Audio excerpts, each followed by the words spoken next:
kiss. Keep it simple, stupid. I promise you, this is not a political podcast.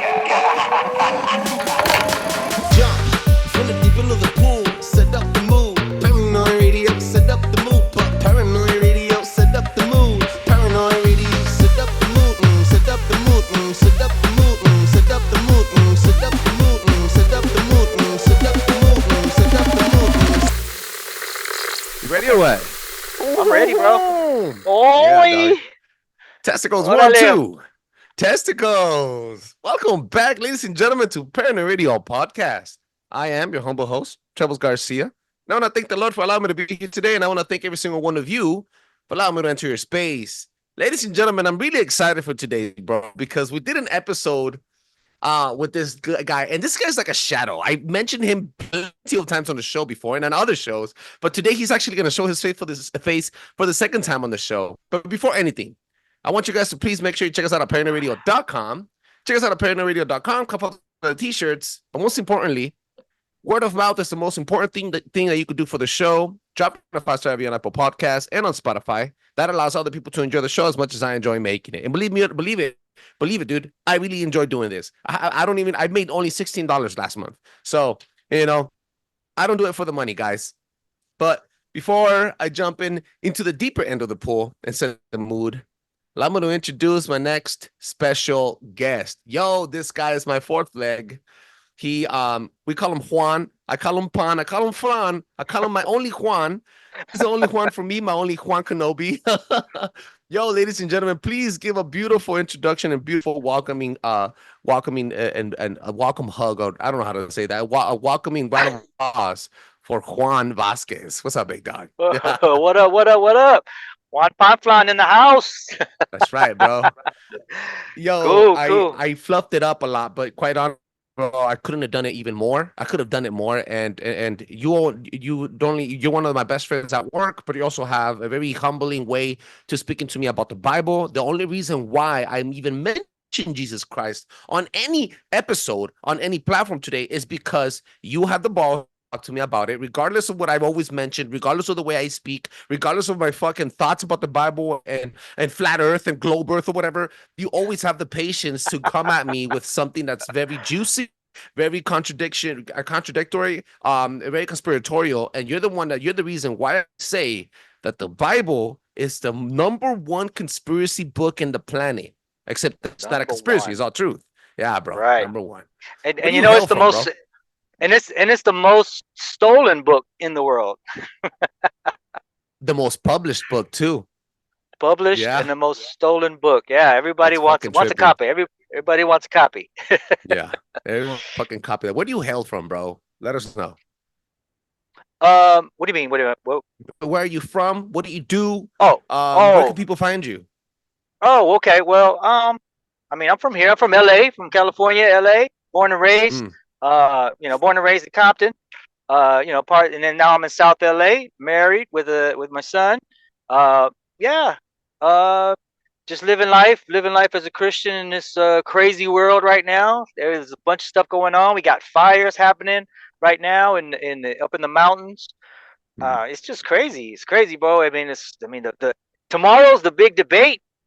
I wanted to take tomorrow off of work too, just to see what the fuck would happen, because the people are talking shit left and right. Right. But yeah, definitely an exciting time. But this is not a political podcast, bro. Let's go. Let's jump in for a dip of the pool. You have fixed together something that I've been wanting to do for a very long time, which is talk about the way and the reason why the Majestic 12 were murdered. And no. We're not talking about the Majestic 12, the fucking lizard queens and Anunnaki. No, we're not talking about no alien shit. We're talking about the original 12, the disciples, the chosen few, how they died, and the conspiracies behind it, bro. The weird and the most truthful, the most painful way they didn't only reject Jesus, but also die for Jesus after. Right. Starting with number 1, bro. What you got? So, well, if you can look it up, hashtag, like Trebs always says, hashtag look it up. You can look up the Fox's Book of Martyrs, which is a great book. It kind of like breaks down how the first century Christians, the apostles first died, right? How they were martyred. I don't know. Do you know what the word martyr means? Martyred, like make somebody into a legend by killing him through humiliation. Well, sort of. I mean, they become that because they died for a cause. What it said, the definition of a martyr is a person who's willingly suffers death rather than to renounce their religion. A person who is put to death or endures great suffering on behalf of any belief, principle, or cause. So if you like, yeah, so you could die for a great cause. Like it could be anything, like setting somebody free or just anything that you stand for, and you die in that name. You become a martyr. Basically, somebody killed you because they don't want you to say what you have to say, or they don't like what you have to say, and they take you out, bro. So so you become a martyr for a particular cause.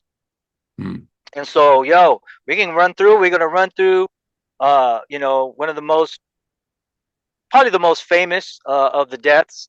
But for number one, the first martyr was Stephen in the Bible. You see, when the book of Acts is the beginning of the church, the beginning of when the disciples, after Jesus died, was crucified, after the first apostles were so afraid that they ran and hid, right? Because they didn't want to die, right? Yeah. But Jesus, before Jesus died, he warned them. He said, "Look, if they hate me, they're gonna hate you. They're gonna persecute you. They're gonna kill you. They're gonna kill you in the streets." He warned them ahead of time, But they didn't realize the intensity of how they were gonna die. Yeah. And so when Jesus resurrected and ascended into heaven, then Peter finally, quote unquote, got the power, got the Holy Spirit. Peter was one of the most awkward ones of the bunch. My favorite one, if you ask me, he was the one that rejected him 3 times, and which I say that he's gay in the earliest stages of the Bible. That's not true. That's just me saying it. So Peter was definitely questionable at the end. Peter was the main dude that Jesus put his all into, right? He's like, yo, you're gonna start the church, right? Even though you're gonna leave me, even though you're gonna come back, you're gonna repent in your heart, you're gonna be like, look, I'm gonna die for Jesus no matter what. I'm gonna ride or die. And that's these guys were the true ride or die guys, right? So we got Stephen, right, who was not an apostle, but he was a disciple, right? He's a disciple. He was stoned to death. And back in the days, and they if they didn't want to hear what you have to say, or you say you broke a law, so you were stoned to death. You were taken out of the city, and people just pebbled you. They're just big old boulders and just big rocks. They just till you died, But they only stoned him because he was preaching about Jesus. He was preaching. He was telling them, hey, you guys killed the Messiah. You guys. You took out the one dude that you shouldn't have taken out, and then when he was dying, getting stoned to death. Oh, sorry if I interrupted, but getting stoned to death could be very fucking brutal, bro. Like I've seen videos of sluts getting stoned to death in villages in Guatemala because they fucked with the wrong man, and the village of women go against her, and they're just stoning them, bro, with like real boulders in their hands, like skull breaking boulders, bro. You could hear the snapping of her wrist, the snapping of her fucking shoulders and her back, just getting smacked by boulders, bro. So getting killed and murdered by stoned, that is horrific, bro. Right. But Stephen, I mean, the way Stephen died though was so incredible because he was the first martyr that Jesus was right there watching. The Bible says that when he looked up, look up. He said, look, I see my Lord sitting at the right hand of the Father. He saw Jesus looking down, like giving him props, like, yo, you dying for me, bro. You the first one dying for me. He was so after the resurrection, Stephen was the first one that was killed for Jesus, for following Jesus and preaching Jesus. He was the first one. Okay. And that's what started all the killings, because after Stephen died, there were 2,000 Christians died that day or that week. There were just a massacre of Christians all over. Who was killing them, bro? Well, people that did the people that the Romans were one of them, and I'm sure they were in cahoots with the Pharisees and all the With the teachers of the Pharisee. law, Uh-huh. and then saying that kill all the followers, kill all the Christ followers, kill all of them, because they're all blasphemous. They all go against Caesar. Yeah. So they're like, kill them all. They're all betrayers in a sense. Yeah. That's fucking wicked, bro. Sounds like a conspiracy to me. Right. Right. Right. Shit.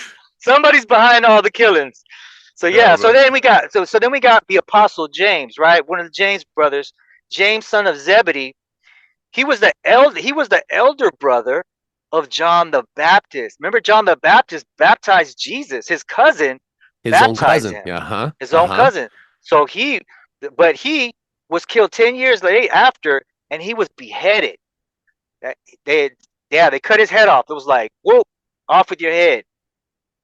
Damn. Then we got the Apostle Philip. Now the Apostle Philip, he was scourged, and those words in Quilla was flogged. And if people not familiar with the word flogged, flogged is this whip, and the same whip that Jesus was beat with, and it's a whip that has pieces of metal, sharp metal, glass at the end of the whip, and when you get beat, it's like it rips your skin off. It latches on and fucking rips your skin off when he pulls. It latches on and it just fires. So he was flogged. So not only was he flogged, they threw him in prison after they flogged him, and then afterwards he was crucified as well, just like Jesus. Holy fuck! And right again, and guys, for the people that do not know, one of the most ugliest ways to die back then, but also one of the most impactful things that the symbol represented was death and controlling the masses, and it was through fear, and it was through the freaking cross. So before even Jesus was placed there, the cross was being used to scare people away or to make them behave in a certain manner. This was one of the most one of the old school ways to really show power amongst the people and control the people. Crazy stuff, right? I mean, it's comparison to today, like we talked about before. It's the same like the death chair, the death penalty. So the crucifixions happened outside of the city. And so when people came into the city, they would see people crucified. They were like, look, if you break the law, if you do something wrong, you're going to be crucified. So don't do anything wrong when you come into the city. Bam. Kind of like Vlad the Impaler, how he would impale people and then just leave their fucking bodies impaled right in the entrance of the city, so that when you come in, not to fuck around. Yeah, I hear you. Right. So then we got the apostle Matthew. So he was slain with a halberd.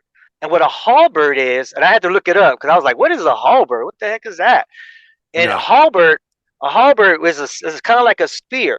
It's a staff, and it has a spear on the end. And not only has a spear, but it also has like a hatchet. So it's like a hatchet / and there's a spear on top. So with that, so he was slain with one of those. So basically, it's like either he was stabbed or he was hatcheted at the same time. So wow. Then we got James, the Lord's brother, the Lord's little brother. At the age of 94, he was 94, and he was beat. He was beat and stoned again, and finally his brain was bashed out with a fuller's club. And for those that don't know what a fuller's club is like, I don't know if you ever seen. Well, it's a club. It's a club, and it's shaped. And at the end of the club, there's either spikes or there's ridges that really, when it hits you, you feel it. It makes an indentation. It'll break the skin. It's a heavy duty club, bro. It'll mess you up. They killed him, and then they took his brain out. That sounds like a conspiracy theory. Wow. They bashed his brains with the club. They just boom, boom, hit him so hard that his brains just gushed out, bro. Imagine the amount of hate you have to have for a certain group of people, so that you don't know that to the point where you don't only kill him. No, that doesn't suffice. You have to kill him, and then you have to break his fucking skull open till you see his brains come out because of the hatred you have, because of a belief that he has. Does it sound familiar? Now, this is not a political podcast or a political show, but does it sound familiar? Like all these people where they're hating because you're in the red or you're the blue, then you're hating so much that you'll go and you'll beat on them or go shoot at people and shoot at kids. It's wild, bro. It's fucking crazy. Times do repeat. It does echo. Does echo. Then we got what was that? James, right? Apostle. Then we got the apostle Matthias. Now Matthias was the guy that they recruited, because remember they had to be 12, but then Judas died. Judas hung himself, so Matthias was added to the 12. So he became the 12th guy. Mm-hmm. Yeah. So again, he was stoned and beheaded as well. Nah. Then we got he was Apostle like the 13th, Andrew. Basically. If it wasn't for Judas hanging himself after he committed the atrocity, then he would have been number 13. Yeah. Right. But they had to have the 12 because the 12 have to represent the 12 tribes of Judah. Ah. Yeah, so there was a reason. Everything had a reason. So there had to be 12 to represent the tribes, each tribe. Were each of them, was each of them from the tribe? From each pertaining tribe? Not necessarily from the tribe, but it had to be a representation. So there was a representation of that 12. I hear you. So, Jesus, there was a method to the madness that Jesus had, Mm-hmm. Yeah. So then we got Andrew, which was Peter's brother. Also, he was a fisherman. He was crucified on a transverse cross. Now, what a transverse cross is like this, right? Cross is like this, but a transverse cross is like this. So it's the shape of an X. Oh, fuck. So I'm so sorry. I'm cursing. I'm not supposed to be cursing on this episode. Oh, God. It's a transverse cross. So it's a shape of an X. So it's basically he was crucified on a side on a cross like this, but it's an X. So it's called a trans. I'm not trying to be conspiratorial here, but if you come and you realize what happens to your freedom of speech and all these stuff, and now X is one of the biggest. Twitter is one of the biggest social media sites that's liberating your freedom of speech and stuff. And I'm not talking about Trump here. I'm not talking about anything. I'm just saying in all shapes of to speak your truth.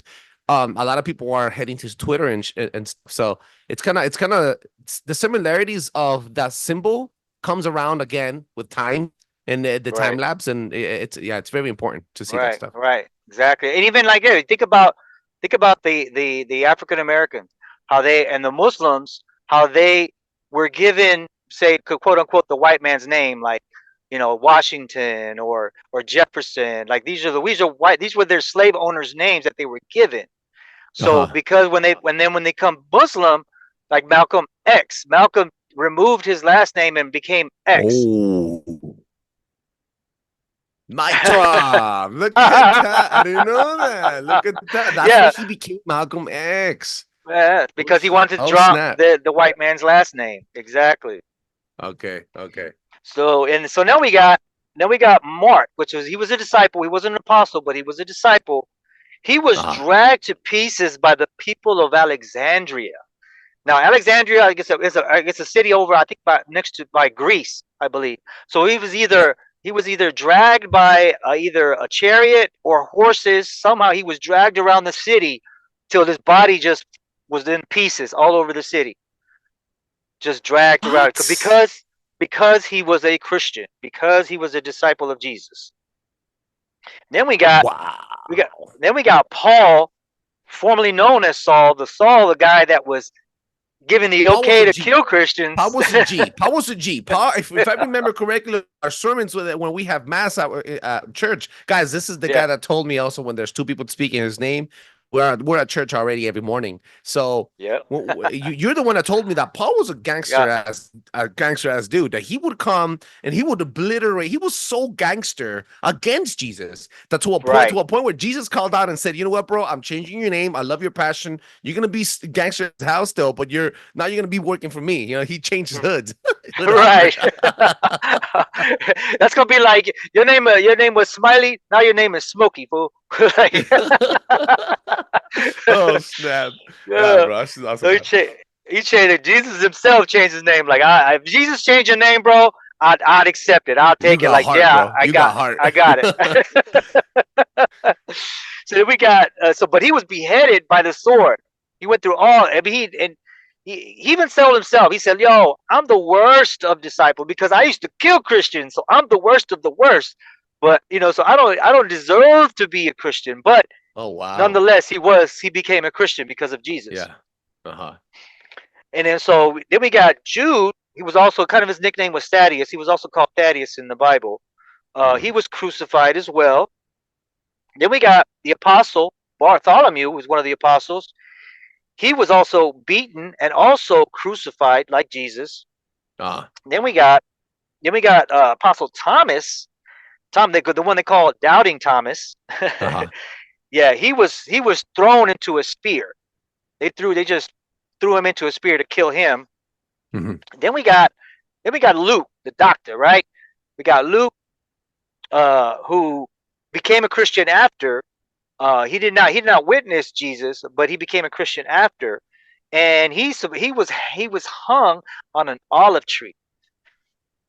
Oh wow! And then that has to have some representations. That has to mean something. Yeah, that has to mean something.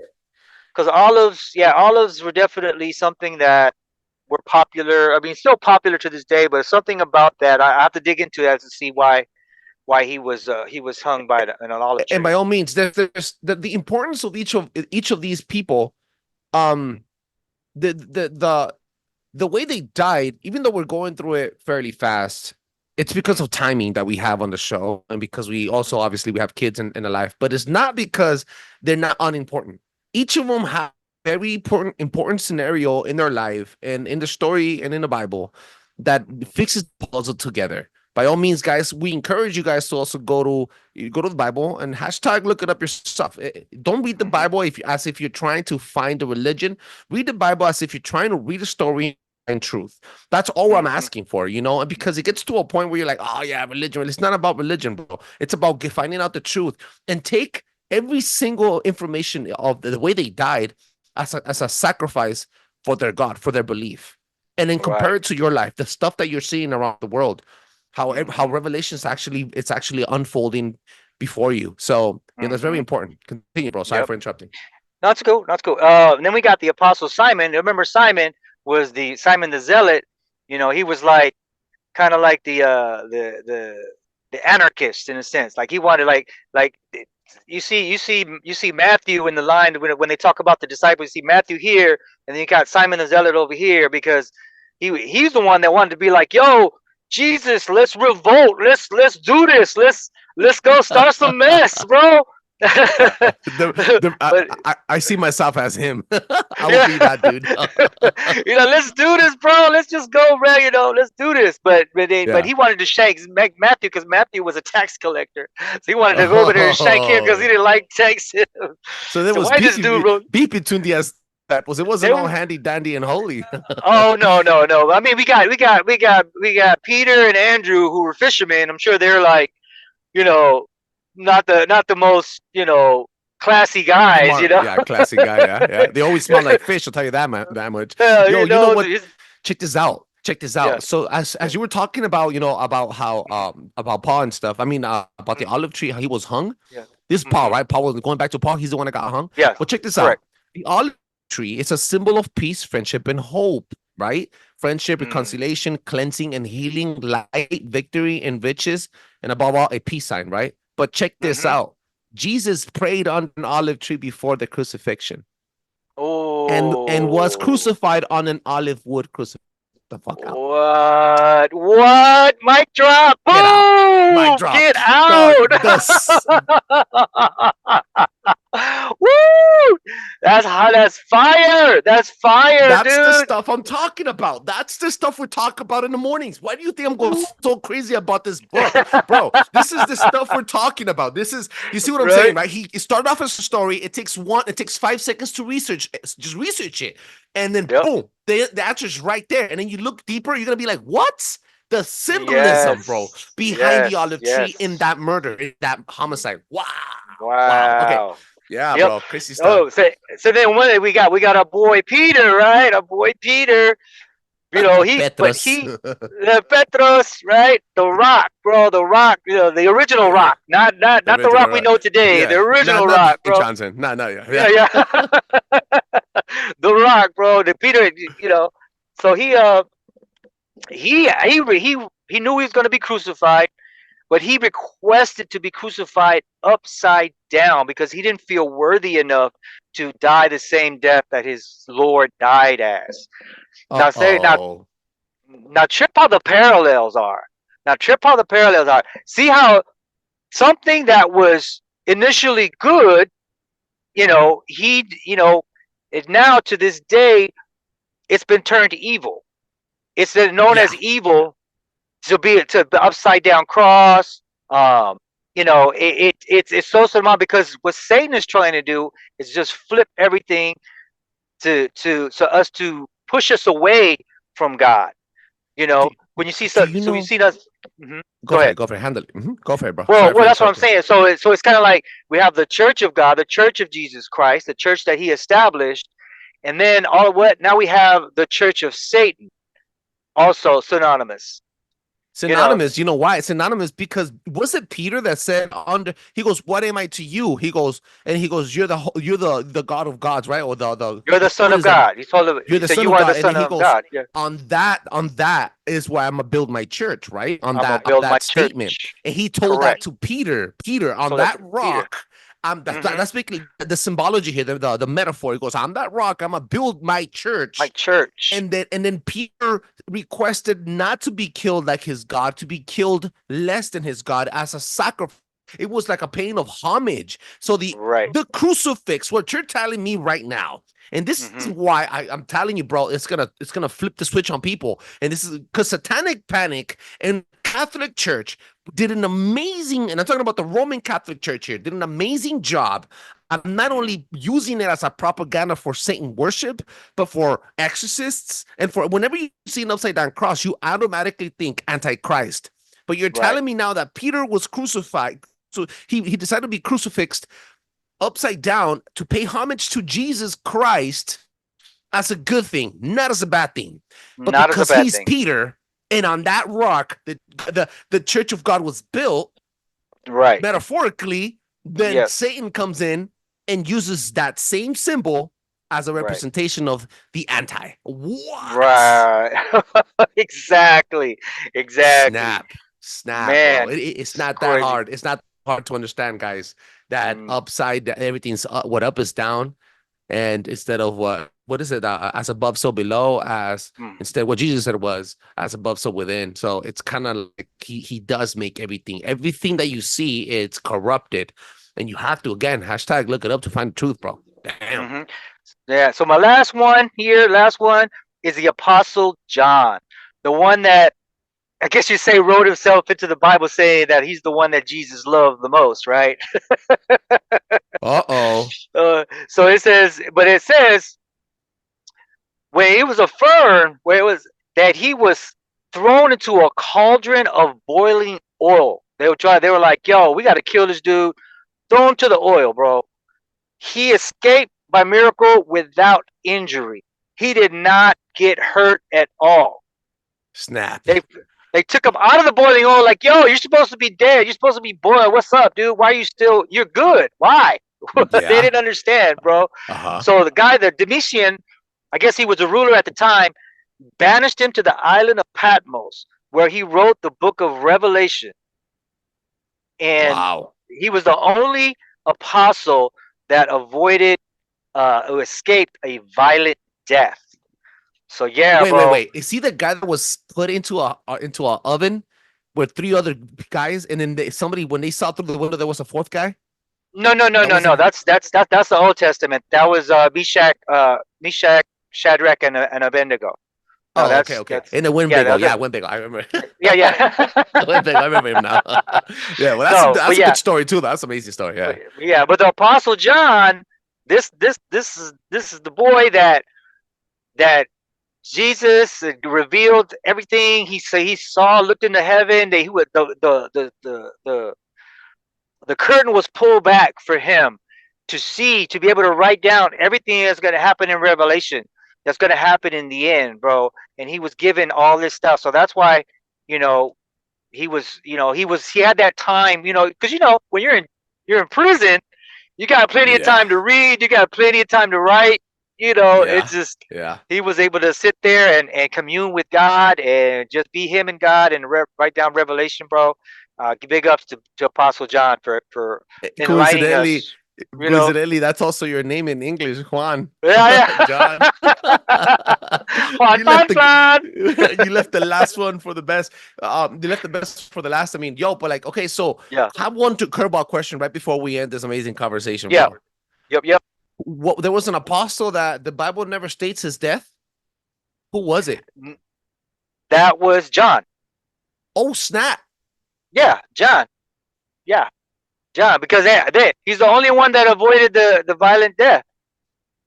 It's very, very interesting, because the last time we spoke about this, you said that, and I've seen I went on TikTok University also, and I went to all these other social media sites, and John, the Bible never states how John dies, how he perishes. Yeah, which is weird. It never states it. Never states it. Yeah. Maybe God did love him the most. That proves not all men are created equal. Holy snap. This was an amazing episode. Juan, you smashed it, bro. This is dropping tomorrow. I'm telling you, bro. It's going to be on a Wednesday drop. This is going to be huge. Juan, let them know again where they can find you, bro, and your last few words for the people that are listening. Yeah, if you want to hit me up, if you have more questions about the Bible, let's chop it up. You can hit me up at Yeshua and the Father are one at gmail.com. Again, Yeshua and the Father are one at gmail.com. You can hit me up. If you have some more questions, let me know. What's up? Let's chop it up. Yeshua and the Father are one. The number one, or spelled out one?